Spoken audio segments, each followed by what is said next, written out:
காலத்துல சோழவள நாட்டுல இருந்த நாகப்பட்டினத்துல நுழைப்பாடி என்ற ஒரு சிறிய ஊரானது காணப்படுது.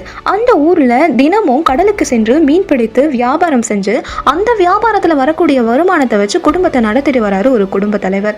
அவரு ஒரு சிறந்த சிவபக்தராகவும் இருக்காரு.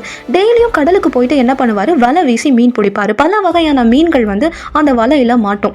அந்த மீன்கள்லயே சிறந்த மீனாக இருக்கக்கூடிய ஒரு மீனை தேர்வு செஞ்சு மனசுல சிவபெருமான நினைச்சு அந்த கடல்ல விட்டுருவாராம். இவரு டெய்லியுமே இந்த செயலை செஞ்சுட்டு வராரு. நாள் ஆக ஆக ஒரு குறிப்பிட்ட காலத்துல பாத்தீங்க அப்படின்னா அவரோட வலையில சிக்கக்கூடிய மீன்களோட எண்ணிக்கை குறைஞ்சிட்டே ஒரு கட்டத்துல ஒரு நாளைக்கு ஒரே மீன் தான் அந்த வலையில மாட்டக்கூடிய நிலையில நிக்குது. அப்பவும் அவர் என்ன பண்ணுவாரு அப்படின்னா, சிவனுக்கு கொடுக்க இன்னைக்கு ஒரு மீன் மாட்டுச்சே அப்படின்னு நினைச்சு சிவனை நினைச்சு கொஞ்சமும் யோசிக்காம அந்த மீனையும் கடல்ல விட்டுருவாராம். இதனால நாளாக நாளாக அவருடைய குடும்பத்தோட செல்வ வளம் குறைஞ்சிட்டே அவங்க குடும்பம் ரொம்பவே வறுமையை சந்திக்கக்கூடிய ஒரு நிலை ஏற்படுது. ஒருவேளை சாப்பாட்டுக்கே வழி இல்லாம போகுது. அப்பவும் அவரு ஒரு நாளைக்கு மாட்டக்கூடிய மீன் ஒன்னா இருந்தா கூட அதை மனசுல சிவபெருமான நினைச்சு கடல்ல விட ஆரம்பிச்சாரு.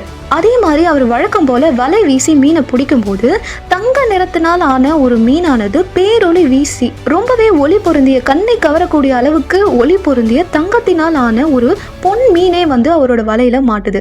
அப்பவும் அந்த மீனை கொஞ்சம் கூட யோசிக்காம அவர் மனசுல சிவபெருமான நினைச்சு கடல்ல விட்டுறாரு. மறுபடியும் அந்த மீன் அவருடைய வலையிலே மாட்டுது. அவர் மறுபடியும் அந்த கடல்ல விடுறாரு. இப்படியே ஒரு 4 முறை அந்த மீன் அவர் வலையில மாட்டின பிறகும் அவர் திரும்ப திரும்ப அதை சிவபெருமான நினைச்சு கடல்லையே விட்டாரு. இவருடைய அன்பை பார்த்து மகிழ்ந்த சிவபெருமான் ரிஷப வாகனத்துல பார்வதி தேவியோட காட்சியளித்து, உன்னுடைய அன்பை கண்டு யாம் மகிழ்ந்தோம், உனக்கு என்ன வரம் வேணும் கேளு அப்படின்னு சொல்லிட்டு கேட்கிறாரு.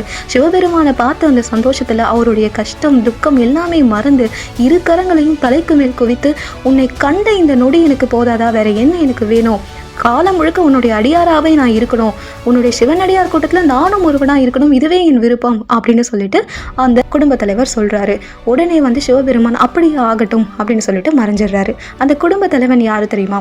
63 நாயன்மார்கள்ல ஒருவரான அதிபத்த நாயனார் தான் அவர்.